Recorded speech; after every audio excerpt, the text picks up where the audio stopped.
Nous, Seigneur, bénis ta parole, que ta gloire se manifeste, que le Saint-Esprit nous édifie, que l'Esprit de Jésus-Christ descende sur nous pour briser les blocages dans notre entendement au nom de Jésus-Christ, car c'est le temps d'écouter Dieu, c'est le temps de parler avec Dieu, c'est le temps de prendre les conseils de son Père. Merci ce soir de ce que tu disposes les cœurs, tu disposes les vies au nom de Jésus. Amen. Que Dieu vous bénisse. Que la grâce de Dieu soit avec vous au nom de Jésus. Bien-aimés, comme nous l'avons dit dans ce premier jour de jeûne et prière, premier jour de notre séminaire, nous allons parler d'un thème. Un thème, certainement, un thème qui va vous intéresser. Le chrétien et la sanctification.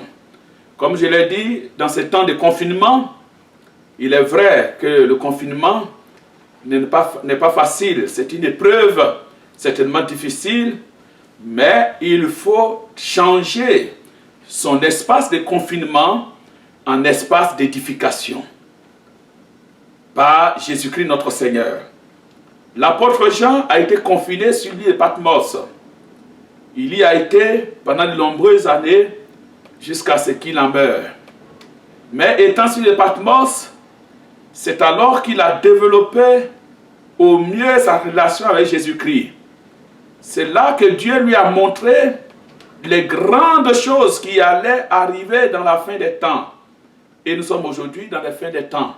Avec les événements qui se succèdent, l'épreuve que nous sommes en train de gérer aujourd'hui, nous voyons que le confinement des gens a été bénéfique pour l'Église tout entière. Aussi, nous allons prendre nos Bibles et nous allons entrer dans ce sujet, le chrétien et la sanctification. Dans le livre d'Hébreux, chapitre 12, le verset 14, la Bible dit « Recherchez la paix avec tous et la sanctification sans laquelle personne ne verra le Seigneur. » Donc, recherchez la paix avec tous et la sanctification sans laquelle personne ne verra le Seigneur. Qu'est-ce que la sanctification? Quelle est la définition biblique de la sanctification? Dans ce verset, l'auteur nous dit de rechercher la paix avec tous. C'est un but. Autant que cela dépend de nous, on doit rechercher la paix avec tout le monde. Et aussi la sanctification, sans laquelle nul ne peut voir le Seigneur. La sanctification, dans sa première définition, parce que nous aurons à étudier 3 définitions de la sanctification. Aujourd'hui, nous parlerons de la première définition de la sanctification. La sanctification est un état de mise à part pour Dieu. Le terme sanctifié signifie séparer, mettre à part. Donc, être sanctifié, c'est être mis à part. Dans l'Ancien Testament, pour être plus précis, dans le livre de Lévitique, le chapitre 20, nous allons lire le verset à partir du verset 22 et nous allons progresser pour mieux comprendre ce thème. À partir du verset 22. Vous observerez toutes mes lois, donc c'est Dieu qui parle à son peuple, aux enfants d'Israël. Vous observerez toutes mes lois et toutes mes ordonnances. Et vous les mettrez en pratique afin que le pays où je vous mène, vous y établir, ne vous vomisse point. Donc, afin que le pays où je vais vous mener pour vous établir ne vous vomisse point. Vous ne suivrez point les usages des nations que je vais chasser devant vous. Donc Dieu demande à Israël de mettre en pratique ses lois et ses commandements, afin que le pays où il va les établir ne les vomisse pas.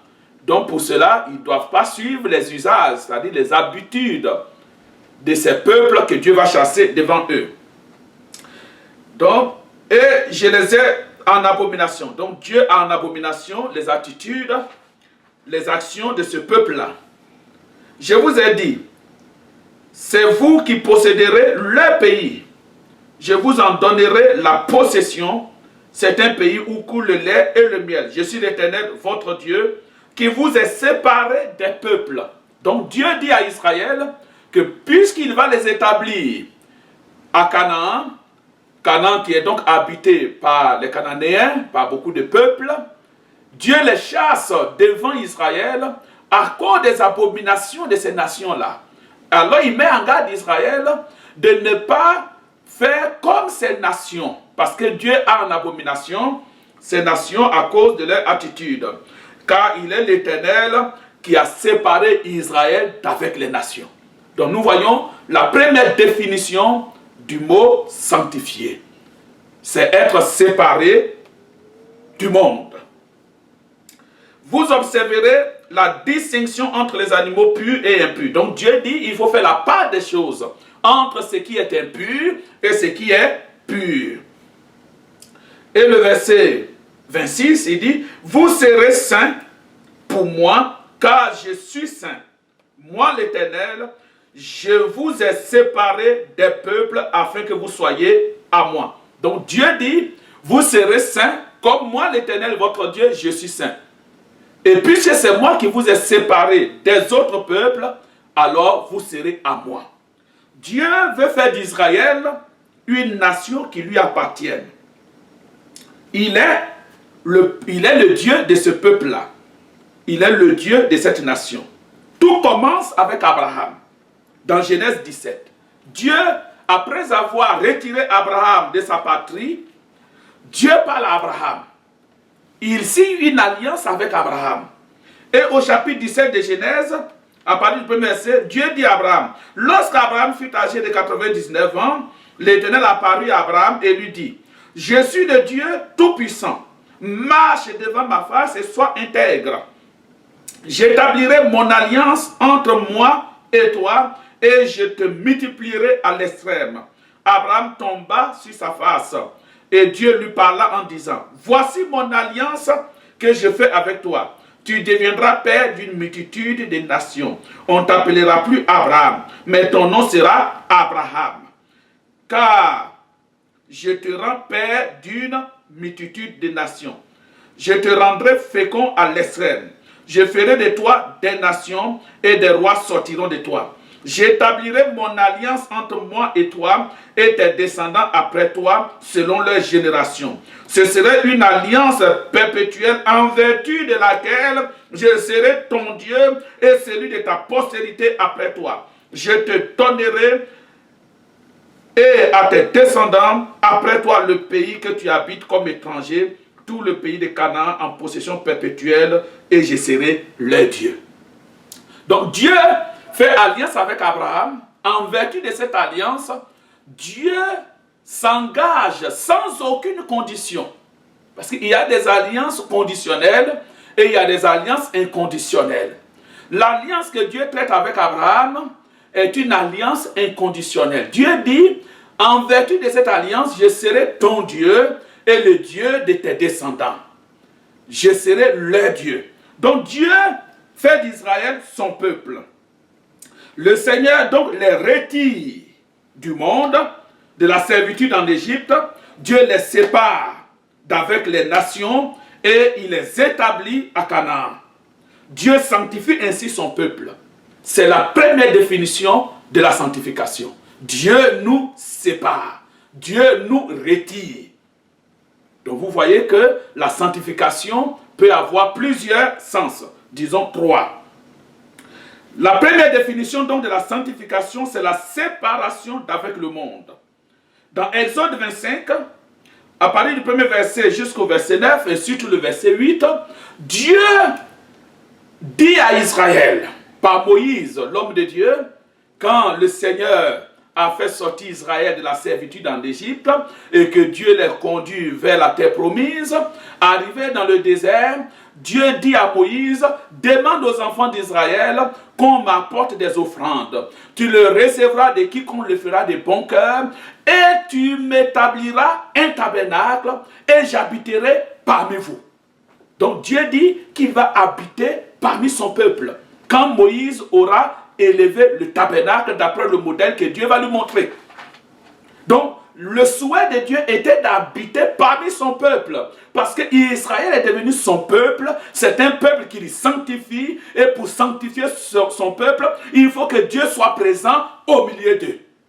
Donc la sanctification qui est donc séparée du monde sous-entend aussi la présence de Dieu parmi son peuple. Donc quand Dieu est présent parmi nous, est-ce que nous pouvons lui mentir? Est-ce que nous pouvons transgresser ses lois? C'est d'ailleurs ce qui a été fatal pour Ananias et Saphira.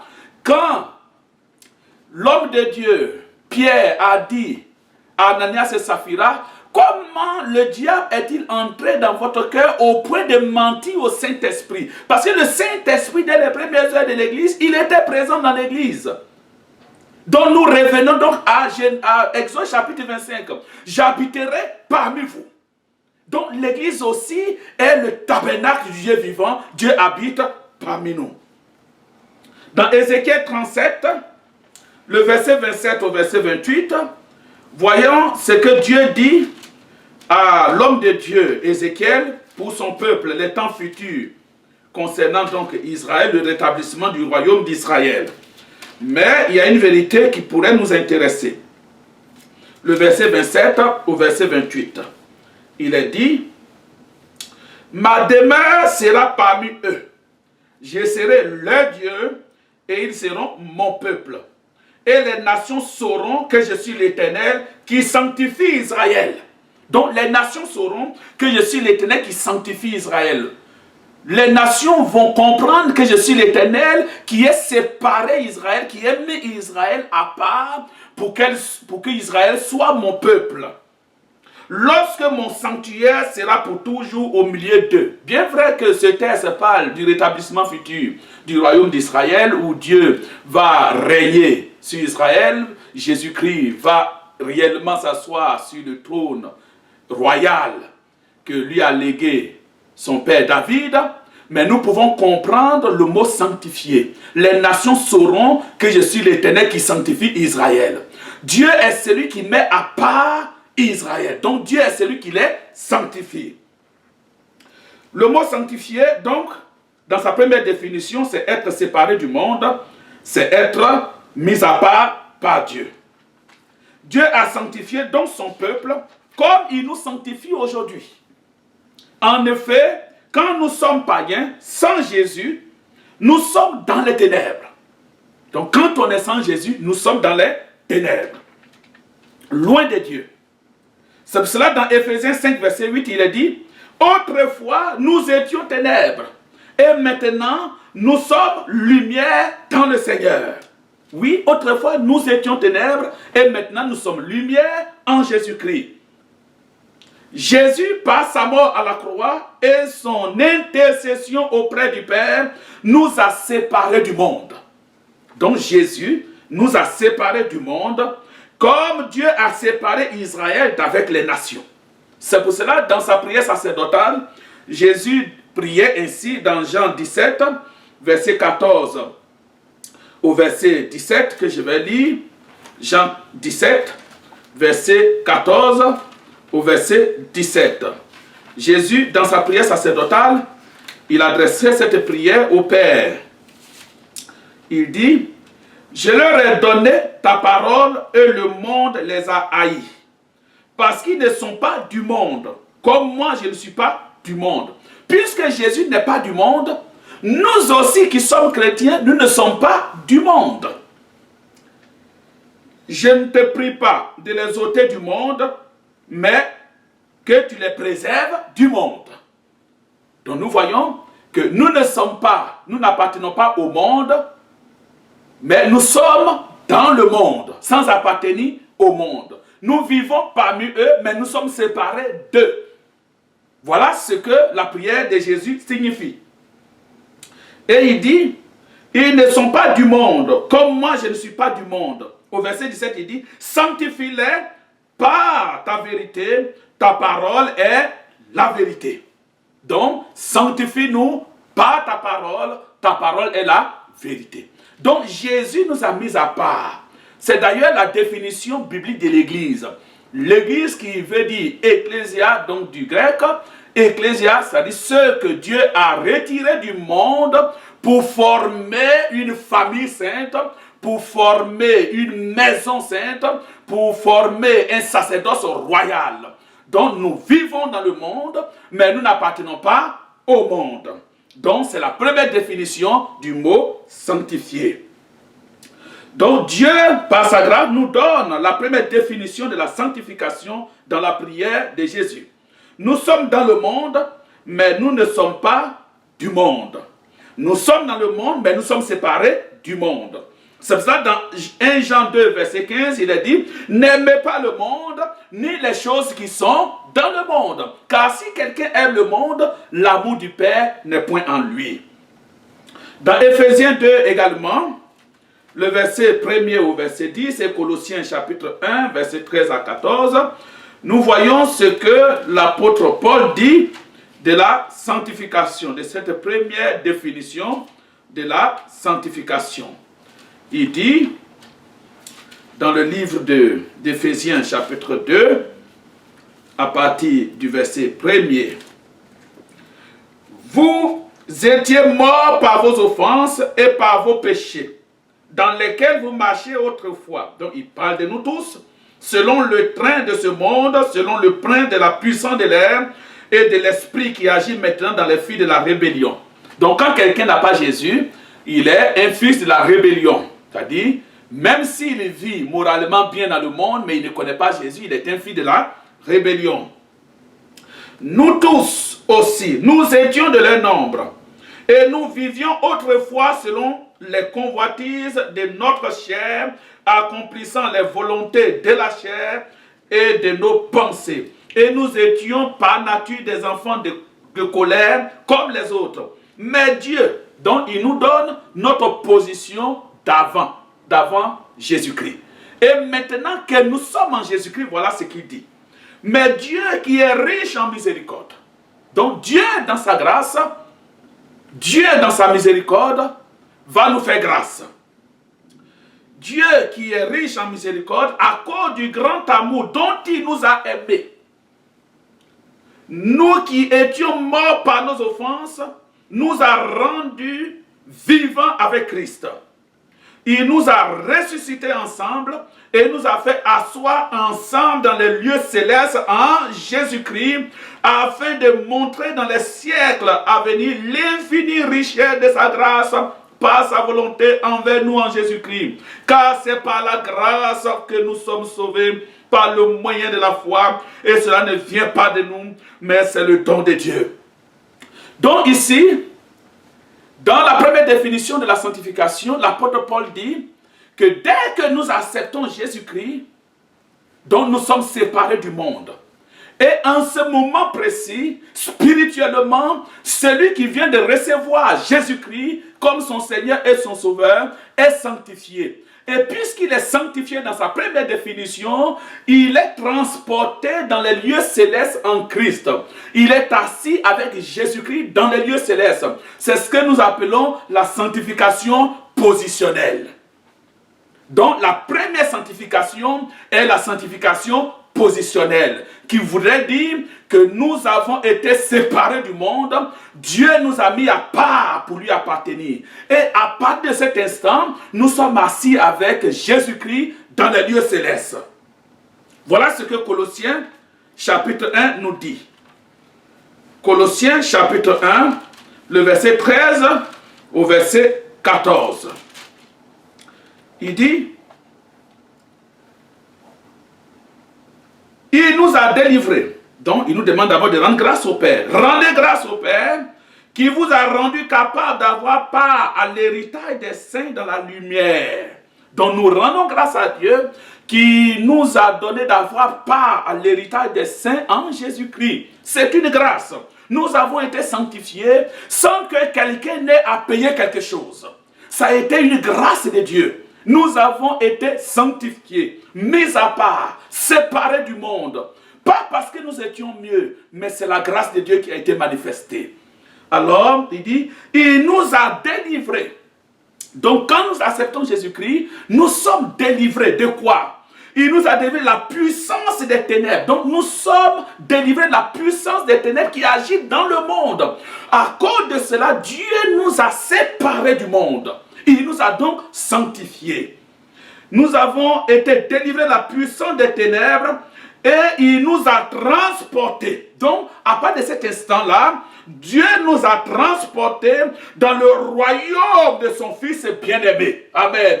Nous avons été transportés dans le royaume de son Fils bien-aimé.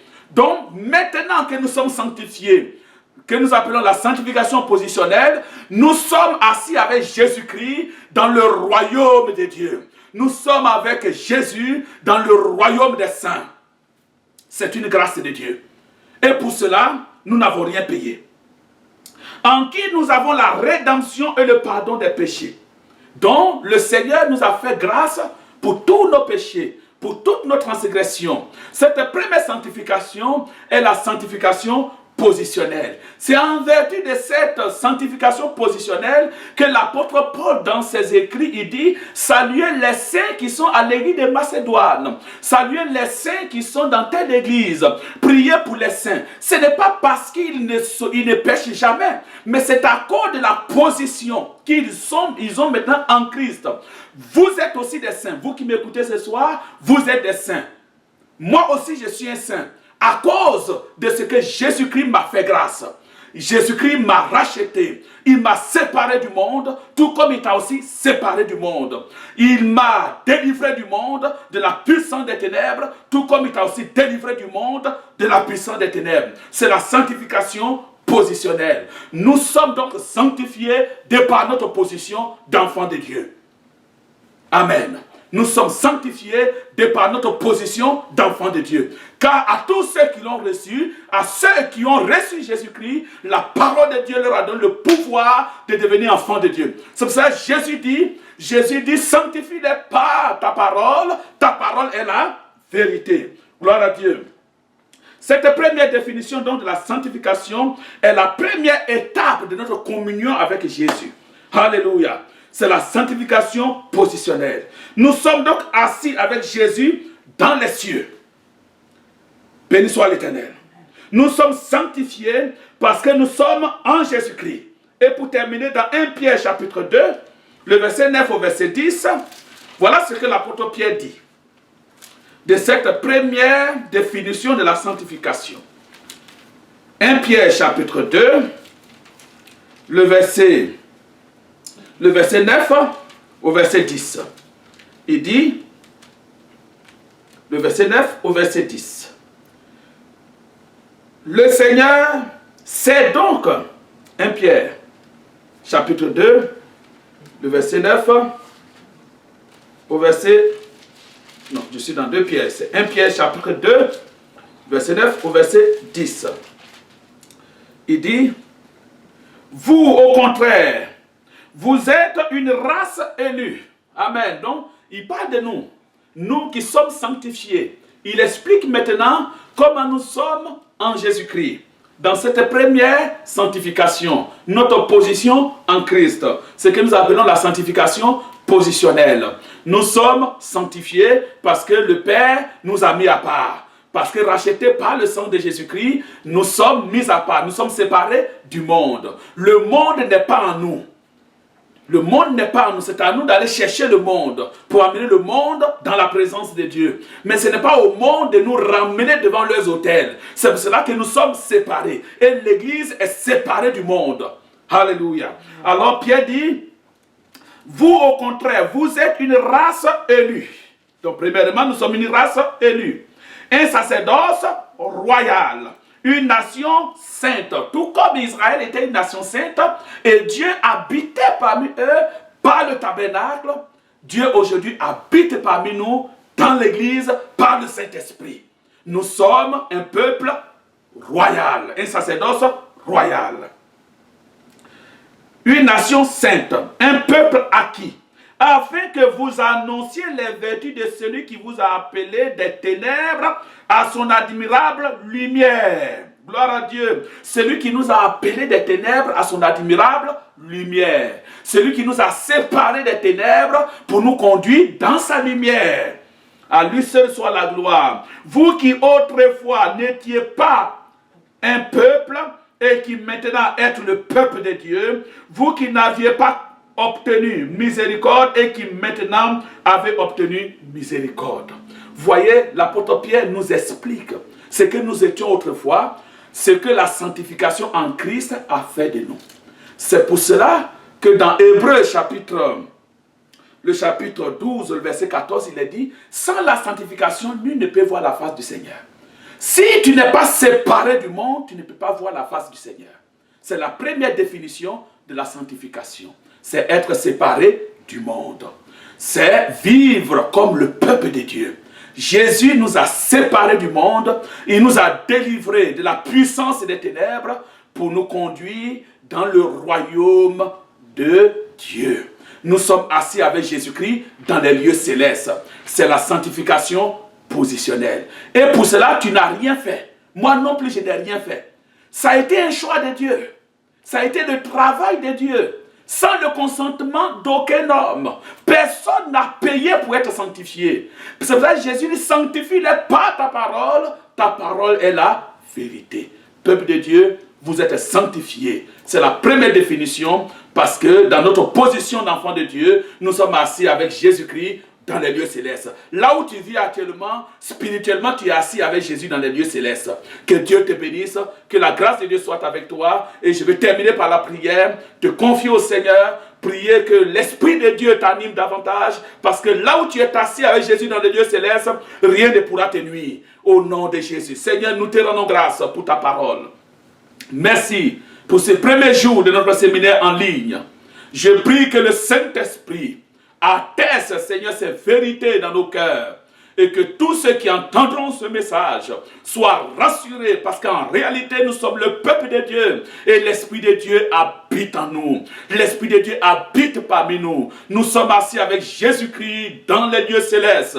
Nous sommes avec lui dans le royaume de Dieu. Que ton sang nous couvre, Seigneur. Que tout mouvement d'erreur, tout esprit méchant soit vaincu au nom de Jésus-Christ. Merci de nous garder. Merci de bénir ce premier jour. Merci de bénir le deuxième jour qui commence demain. C'est un temps de jeûne et de prière, un temps d'intercession pour les nations. C'est pour cela ce soir, Seigneur, nous avons autorité sur ce cavalier pour l'arrêter. Nous le chassons au nom de Jésus-Christ. Nous arrachons la vie de tous ceux qui sont en prison. Nous arrachons la vie et l'âme de tous ceux qui tiennent dans son cachot. Nous proclamons la délivrance pour toutes ces nations. Nous proclamons la délivrance pour toutes ces âmes qui souffrent. Merci pour ta parole. Garde-nous. Fortifie-nous au nom de Jésus. Amen.